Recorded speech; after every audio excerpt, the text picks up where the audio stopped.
زاہد بھائی نے کہا ایسی گولیاں ہیں جو دماغ تیز کرتی ہیں۔ میں نے کہا بالکل ہیں، بلکہ اس پر تو کئی فلمیں بھی بن چکی ہیں، یعنی کہ وہ بڑا کام کر رہے ہیں دماغ کو تیز کرنے کا۔ لیکن میں آج آپ کو ایک نسخہ بتاتا ہوں جو کہ بغیر کسی گولی کے بھی نا دماغ تیز ہو جائے گا انشاءاللہ۔ 3 باتوں سے آپ اپنے دماغ کو انشاءاللہ تیز کر سکتے ہیں۔ پہلی بات یہ ہے کہ آپ کے گھر میں، آپ کے آفس میں، آپ کے دفتر میں، آپ کی جیب میں، آپ کے گھر کے دراز میں جتنا بھی کباڑ پڑا ہے اس کو ختم کر دیں۔ آپ کے گھر میں جتنا کوئی لوہا پڑا ہے، لیلون پڑا ہے، کوئی پرانے کپڑے پڑے ہیں، کوئی ایسی چیز پڑی ہے جسے آپ نے 1 سال پورا استعمال نہیں کیا، آپ اسے یا تو کسی کو دے دیں، کسی غریب کو دے دیں، اور اگر ایسا نہیں ہو سکتا تو پھر کسی کباڑ والے کو وہ بیچ دیں اور ان پیسوں کو اپنے استعمال میں لائیں۔ اس سے انشاءاللہ آپ کا دماغ تیز ہو۔ ہر چیز کی 2 فارم ہوتی ہے نا، ایک سافٹ فارم اور ایک ہارڈ فارم۔ ہارڈ فارم میں تو پڑا ہوتا ہے ہمارے کمرے میں، ہمارے وہ جو ایک کمرہ بنایا ہوتا ہے نا کباڑ خانہ، اس میں پڑا ہوتا ہے۔ سافٹ کاپی ہے نا، وہ ہمارے دماغ میں پڑی ہوتی ہے۔ حتیٰ کہ ہماری جیب میں جو کچھ ہوتا ہے نا، وہ اتنے پرزے، اتنے جناب دراز میں جو پڑے ہوتے ہیں، وہ 2-2 3-3 4-4 5-5 سال ہم اسے بالکل استعمال نہیں کرتے، وہ پڑے ہیں ایسے، وہ بھی کسی کو دے دیں، اگر نہیں دینا تو وہ کسی کو سیل کر دیں۔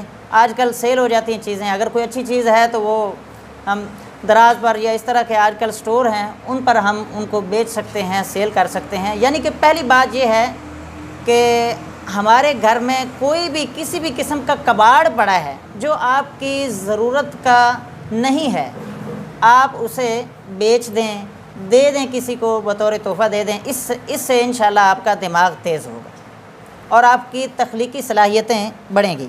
دوسری بات یہ ہے کہ اگر آپ مقروض ہیں تو سب سے پہلے حتی الامکان کوشش کریں، زیادہ سے زیادہ کوشش کریں کہ اپنا قرض اتاریں۔ جب انسان مقروض ہوتا ہے نا، اس کا دماغ مکمل طور پر ایک طرف، ایک خانہ جو ہے نا پورا، وہ کام کرتا ہی نہیں، وہ ڈیمیج ہو کر بیٹھا رہتا ہے۔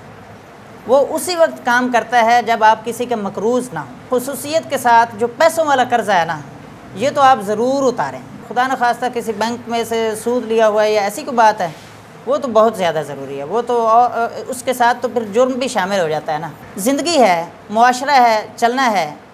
کئی بزرگوں کے واقعات ہم پڑھتے ہیں کہ ان کے مرتے وقت ان کے اوپر اتنا قرضہ تھا۔ زندگی ہے نا، گزارنی ہے، لیکن حتی الامکان کوشش کریں کہ اس کی نوبت نہ آئے، آپ مقروض نہ ہوں۔ پیسوں کے ساتھ ساتھ چند ایک اور بھی قرضے ہوتے ہیں انسان پر۔ محبت کا قرض ہوتا ہے انسان پر۔ اگر کسی نے آپ کو پیار سے بلایا ہے، کسی نے آپ کے ساتھ کوئی محبت بھرا جملہ بولا ہے، یا وہ دل سے محبت رکھتا ہے آپ کے ساتھ، اس کا قرض ہے آپ پر، آپ یہ قرض اتاریں۔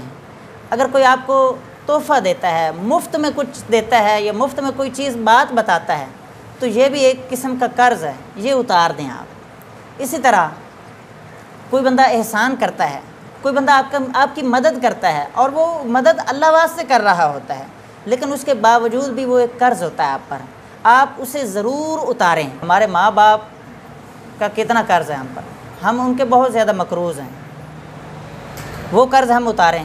بہن بھائیوں کا قرض اتاریں۔ ہمارے ملک کا ہمارے اوپر قرض ہے، سب سے بڑھ کر حضور نبی کریم صلی اللہ علیہ وآلہ وسلم کے ہم مقروض ہیں، اور ہر اس شخص کے مقروض ہیں جو ہمیں کچھ اچھائی کی طرف لے جاتا ہے۔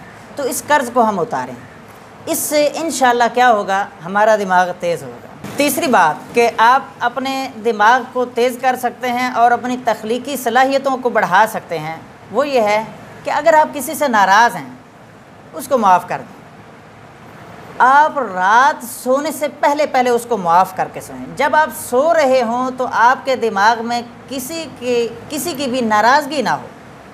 اگر وہ ناراضگی ہے نا تو آپ کا دماغ صحیح طور پر کام نہیں کرے گا۔ اگر اس کو کسی بھی حوالے سے دیکھ لیا جائے، سائنسی اعتبار سے، نفسیاتی اعتبار سے، معاشرتی اعتبار سے، تو یہ بڑی کارآمد چیزیں ہیں۔ اس پر اگر ہم عمل کر لیتے ہیں تو انشاءاللہ ہمارا دماغ تیز چلے گا، ہمارا دماغ تخلیقی ہو جائے گا، اور ظاہر ہے جب انسان کا دماغ زیادہ چلتا ہے، اچھا چلتا ہے، مثبت چلتا ہے، تو پھر کامیابی تو ملتی ہے۔